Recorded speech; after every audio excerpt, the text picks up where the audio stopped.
This story is titled "My Wife Left for a Month-Long Trial with Her Lover," saying she'd choose between us. But I changed the rules, and I did it simple by filing for divorce. I guess I'm writing this because I need to get it out of my system. My name's Mike. I'm 31. And until recently I honestly thought I had my life figured out. I've always been a pretty simple guy, no wild ambitions, no crazy drama, just a steady job as a software developer, a decent house in a quiet neighborhood, and until not too long ago what I believed was a strong marriage with a woman I truly loved. Laura and I met about 8 years ago, and looking back it feels like a lifetime ago. I was 23, fresh out of college, working my first job and pretty clueless about life, and she was 22, working as an assistant at a marketing agency while still trying to figure out her own career path, which, for the record, she never really did and eventually became a stay-at-home wife. We met at a mutual friend's barbecue, one of those casual backyard setups where everyone's holding cheap paper plates and someone's always messing up the burgers, and she was the one who approached me, cracking some sarcastic joke about how I looked like I was strategizing my escape plan. I don't even remember what I said back, but she laughed, and somehow we ended up talking the entire evening. From there, things moved fast. We started dating, and it felt like she brought this spark into my otherwise dull and predictable life. Laura was adventurous and spontaneous, always planning last-minute road trips or dragging me to try some new restaurant she'd read about, while I was the grounded one, figuring out the budget, checking the weather, double-checking the gas tank before we hit the road. It worked, or at least it felt like it did, because we balanced each other out. She brought excitement into my world, and I gave her the stability she said she'd never had in past relationships. 3 years into dating, we decided to tie the knot.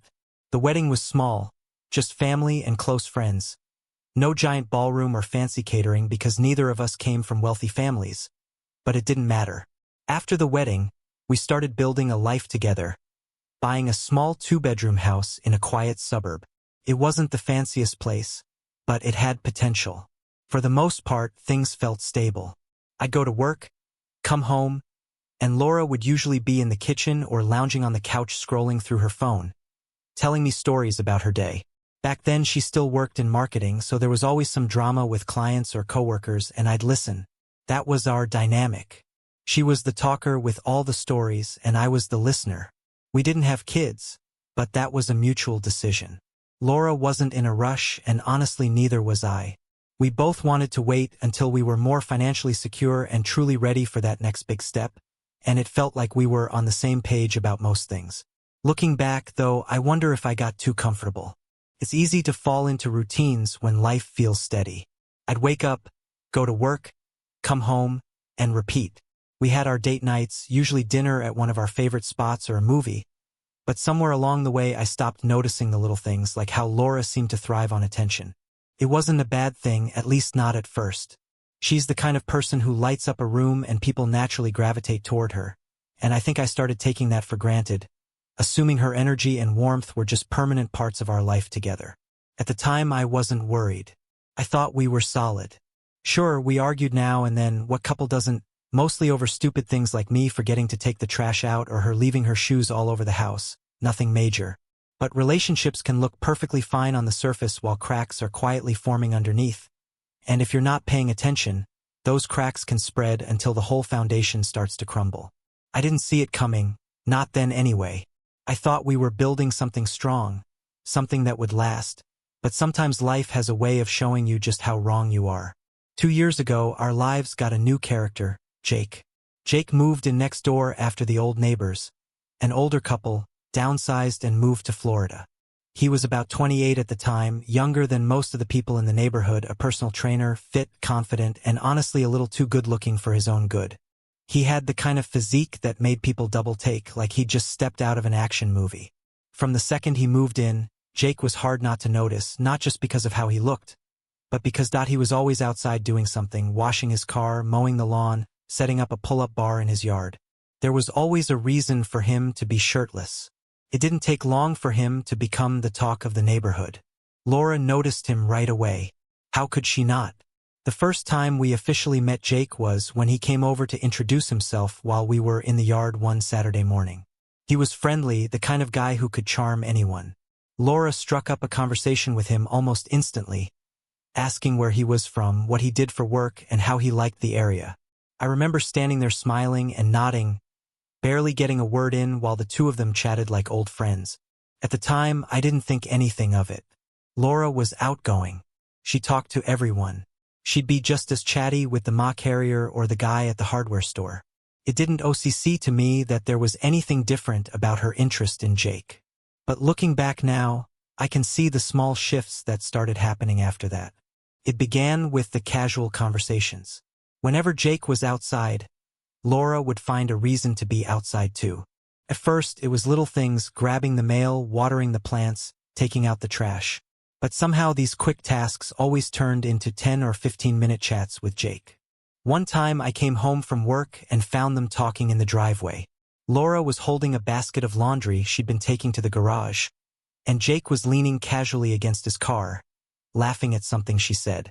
When I walked up, they both turned to me, and Laura acted like it was no big deal. Jake was just telling me about his new gym equipment, she said, like it was the most normal thing in the world. It didn't stop there. A couple of weeks later, Laura decided to bake cookies, something she hadn't done in months. I didn't think much of it until I saw her walking across the yard with a plate of cookies in hand. Just being neighborly, she said when I asked her about it. I shrugged it off. It wasn't unusual for Laura to do things like that. She'd brought brownies to other neighbors before. But then there was the time she bought a new set of workout clothes, bright-fitted leggings and a matching top, not the kind of thing she'd normally wear. I asked her about it, and she told me she was thinking about starting to jog again, to get back in shape, she said. I didn't question it. Laura had gone through fitness phases before, where she'd get excited about working out for a month or two and then lose interest. But this time, her timing was convenient. You see, Jake jogged almost every morning. I'd see him out there, earbuds in, running laps around the block. And wouldn't you know it, Laura decided her new jogging routine would start at the exact same time Jake was out there. One morning, I caught them chatting on the sidewalk when I was leaving for work. Laura was stretching, and Jake was showing her some kind of technique to avoid shin splints. I didn't say anything, just gave a small wave and drove off, but something about the scene stuck with me. It was around this time that I started noticing Laura's phone habits changing too.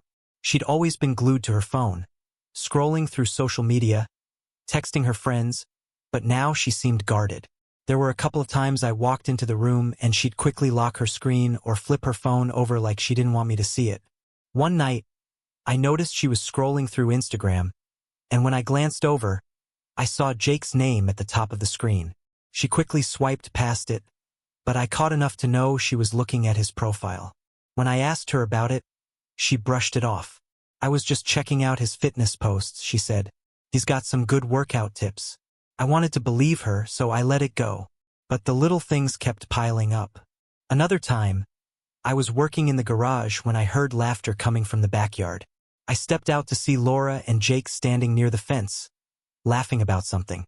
Laura was holding a glass of iced tea, and Jake was gesturing animatedly as he told some kind of story. When Laura saw me, she waved like nothing was out of the ordinary. Jake was just telling me about this funny thing that happened at his gym, she said later when I asked her about it. It was starting to feel weird. I don't want to sound paranoid, but you can tell when something's off. There was this new energy in the way Laura talked about Jake. She'd casually mention things he said or did, like Jake's thinking about getting a dog or Jake recommended this great protein shake. It wasn't what she was saying. It was how she was saying it, and then there were the glances, the kind when we were outside and Jake happened to be around, I'd catch Laura stealing little looks in his direction. It was subtle, but once you start noticing it, you can't unsee it. At this point, I still hadn't said anything.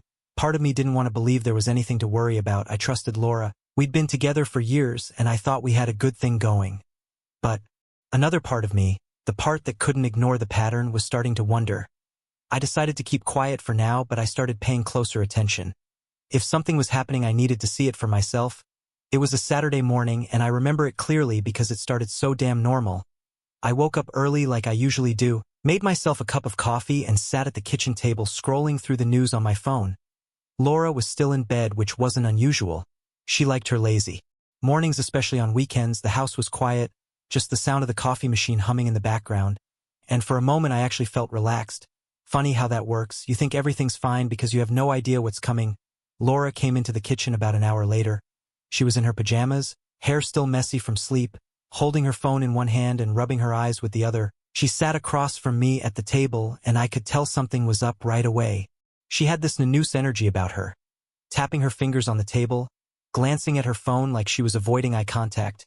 "You okay?" I asked, setting my phone down. She nodded quickly, then shook her head. "Actually, no," she said, letting out a deep breath. "We need to talk." Now, anyone who's been in a relationship knows those 4 words rarely mean anything good. My stomach tightened, but I tried to play it cool. "All right," I said, leaning back in my chair. "What's going on?" Laura hesitated, her eyes darting around the room like she was trying to find the right words. Finally, she looked at me and said, "I don't know how to say this, so I'm just going to say it. I think I have feelings for Jake."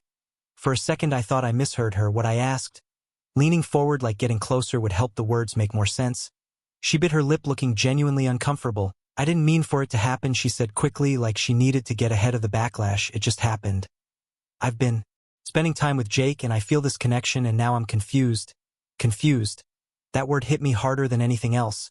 She didn't just say she felt guilty or that it was a mistake. She said she was confused, like this was some kind of dilemma she needed to figure out. I stared at her, trying to process what she was saying. My mind was racing. Was she saying she wanted to leave? Was she asking for a divorce? Was she trying to confess and move on? I couldn't tell, and that made it worse. "So, what does this mean?" I asked finally. "Are you saying you're done with us?" Laura shook her head quickly. "No, not necessarily," she said. I don't know what I want right now. I love you, Mike, I do, but I can't stop thinking about him, and I need to figure out what these feelings mean." I felt like the floor had been pulled out from under me. We'd been together for years, built a life together, and now she was telling me she wasn't sure if she wanted to be with me anymore. It was surreal. I took a deep breath, trying to keep my voice steady. "So what are you saying? You want to take a break?" She hesitated, then nodded. She said, "I need time to figure things out. I was thinking maybe I could take a month to spend some time with Jake and see if there's something real there. If it doesn't work out, then we can focus on us." I blinked, completely stunned by her audacity. "You're serious?" I said, not even phrasing it as a question. Laura nodded, her eyes pleading. "I know it sounds crazy, but I don't want to throw away what we have without being. I don't want to live with regrets, you know." Regrets, that word stuck in my head like a splinter.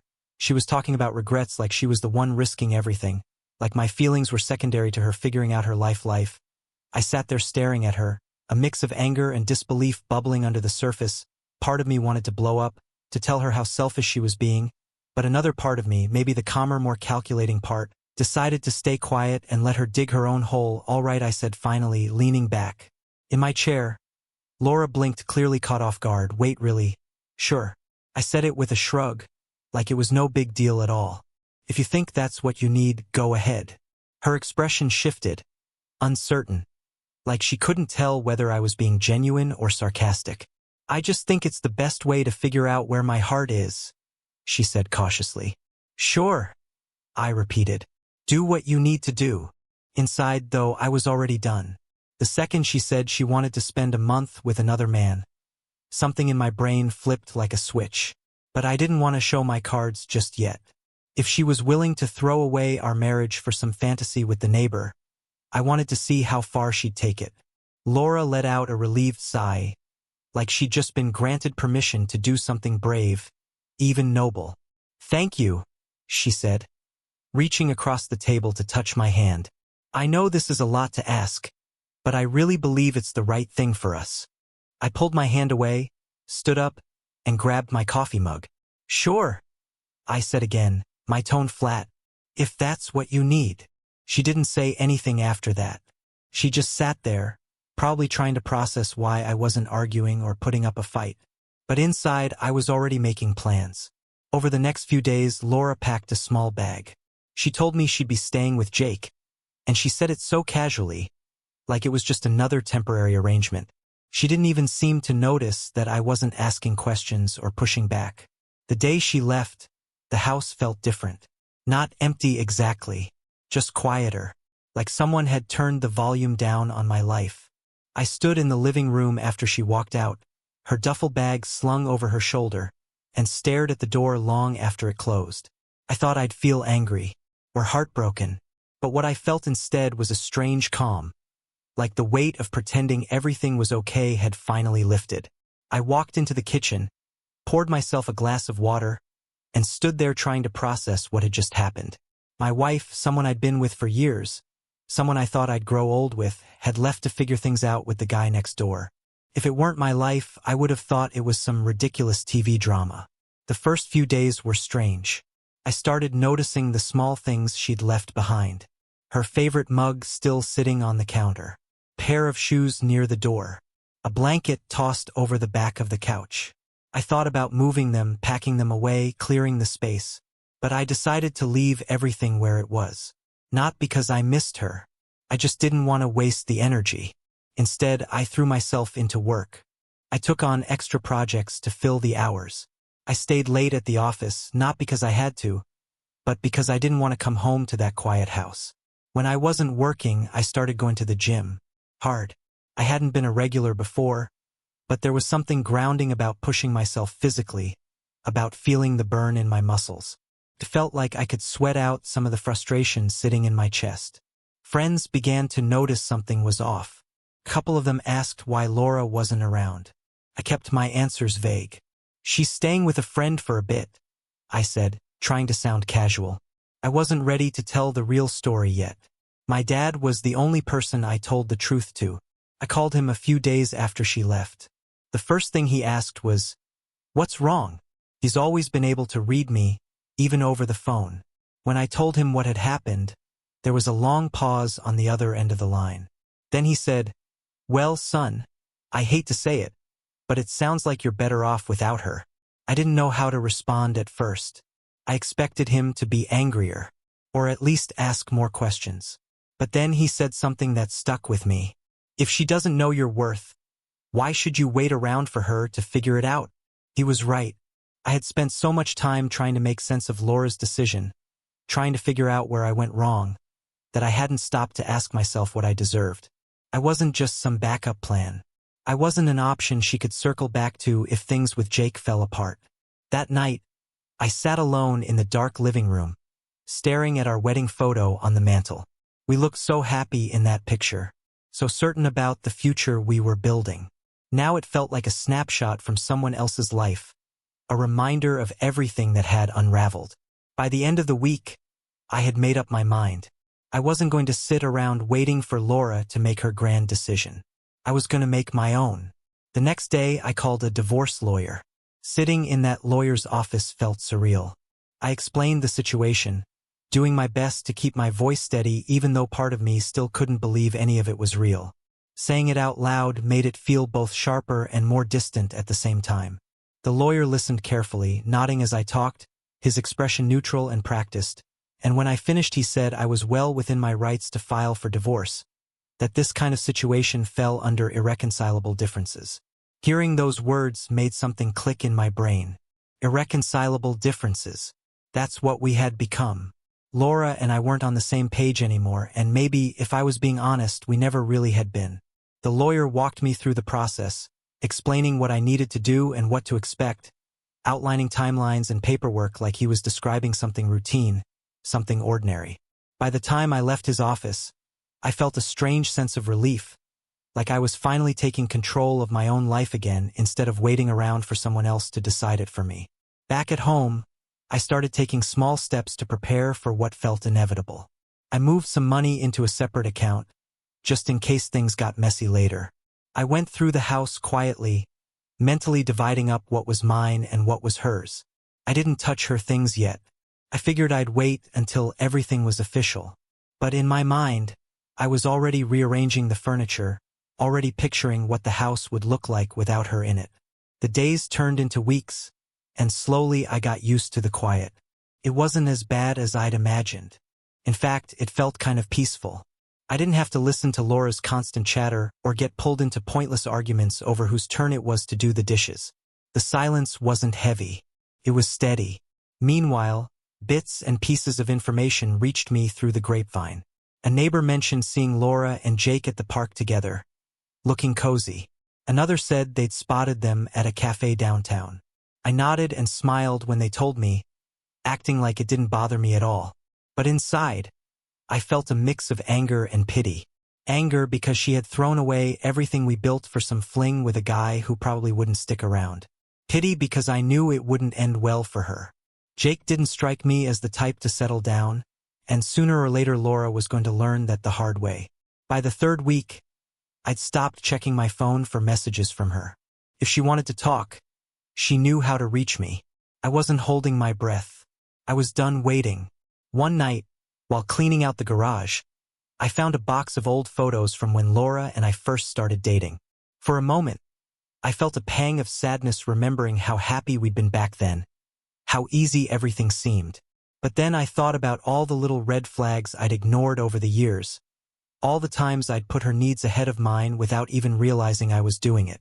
I closed the box and pushed it aside. I didn't need those memories anchoring me to something that was already gone. It was almost exactly a month later when Laura made her grand return. I hadn't heard much from her during her little trial with Jake. The few texts she sent were vague at best. "Hope you're doing okay. We'll talk when I'm back." She didn't give updates. She didn't pretend she was torn. It felt like she had already placed me neatly in the Plan B category. By that point, I had stopped caring. I wasn't waiting by the door for her to come to her senses. I wasn't pacing the house imagining what she and Jake were doing. I had filed for divorce, and my lawyer was already drafting the paperwork. As far as I was concerned, the marriage was over. But I hadn't told her yet. Not yet. When she walked through the door, it was like nothing had changed for her. She had her bag slung over her shoulder, hair perfectly styled, wearing this confident expression like she had just come back from a vacation and expected me to roll out the red carpet. "Hey," she said, setting her bag down by the door. "I'm back." I was sitting on the couch flipping through channels and barely looked up. "Welcome back," I replied, keeping my tone neutral. She paused, clearly waiting for something more. When I didn't jump up or ask how it went, she walked over and sat on the arm of the couch. "We should talk," she said softly, carefully. I muted the TV and turned to face her.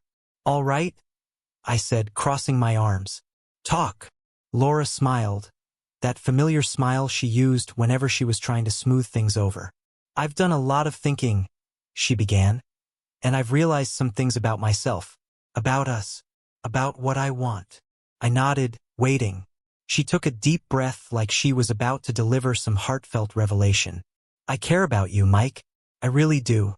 And I think we can work through this. I think we can rebuild what we have." Rebuild. She said it like it was as simple as fixing a leaky faucet. I didn't respond. I just looked at her and let the silence stretch between us. She seemed slightly thrown off by my lack of reaction, but she pressed on. "Jake's a great guy," she said, and I had to bite my tongue to keep from laughing at how casually she said it. "She brought him up," she said, "but I realized he's not what I need. He's fun, sure, but he's immature. He doesn't have the stability that you have, and I think I was just caught up in the excitement of it all." There it was, her big revelation. She tried out the shiny new toy and decided she liked the old one better. "Uh-huh," I said, my voice calm. Laura blinked like she was expecting something bigger, some emotional reaction. "I know I've hurt you," she said, reaching out to touch my arm, "but I really believe we can get past this. We've been through so much together, Mike. We have history. That's not something you just throw away." I let her finish. I let her spill every carefully rehearsed line about love and forgiveness and starting fresh. Then, when she finally ran out of words, I stood up and walked to the kitchen counter. I opened a drawer, pulled out the stack of divorce papers my lawyer had sent over, and set them on the table in front of her. "What's this?" she asked, her smile faltering. "Divorce papers," I said simply. Her face went pale. "You're kidding," she said, letting out a nervous laugh. "Nope," I replied, leaning against the counter with my arms crossed. "I'm not kidding." For a moment she just stared at the papers like they weren't real. Then she looked up at me, eyes wide. "You're divorcing me?" "Yeah," I said, steady and clear. "I'm not interested in being your second choice, Laura." Her shock turned to anger in an instant. "Second choice?" she snapped. "That's not what this is." I was confused, Mike. I needed time to figure things out. "And in the process you decided to test the waters with another man," I said calmly. "You left. You walked out on our marriage. And now you're back because it didn't work out with him." Do you honestly think I'm just going to take you back like nothing happened? She opened her mouth to argue, then closed it again, her face flushing red. It's not like that, she said, her voice shaking. I was trying to do the right thing. I didn't want to stay and resent you. I thought, she trailed off, eyes darting around the room. You thought you could have it both ways. I finished for her. She stood up, crossing her arms. You're making a mistake, Mike. We can fix this. I know we can. No, I said firmly. We can't. You made your choice. Now I'm making mine. She looked like she was about to cry, but I didn't let it move me. I had already made up my mind. The rest of the conversation blurred together. She argued, tried to guilt me, brought up our history, the house, even the idea of starting a family someday. None of it worked. Eventually she stormed out. I stood there staring at the empty space she left behind and felt nothing.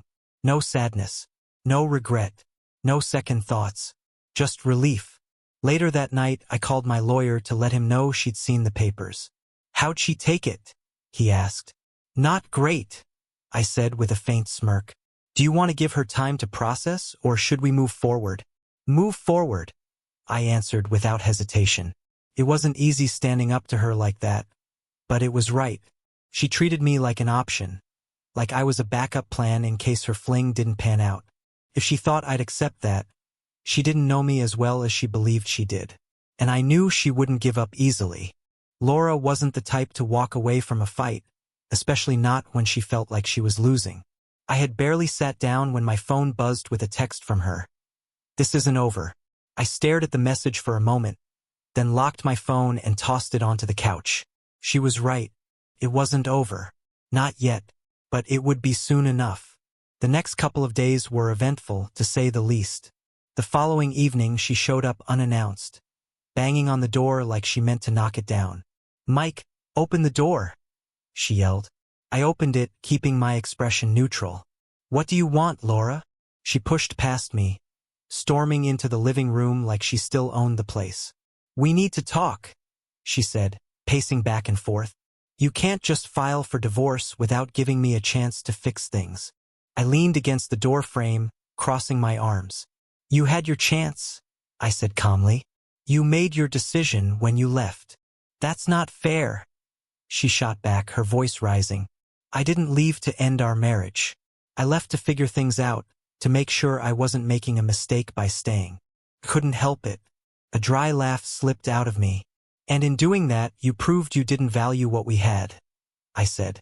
You don't test a marriage by running off to someone else, Laura. That's not how it works. She stopped pacing and turned to face me, her eyes red with frustration. I was confused, she said, her voice cracking. I didn't know what I wanted, but I know now. I want us, Mike.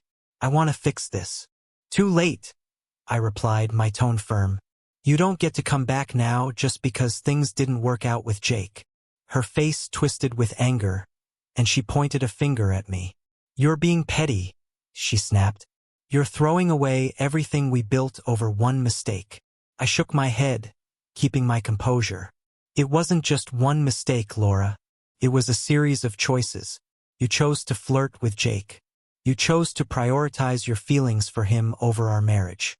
And then you chose to leave. Those weren't accidents. They were decisions.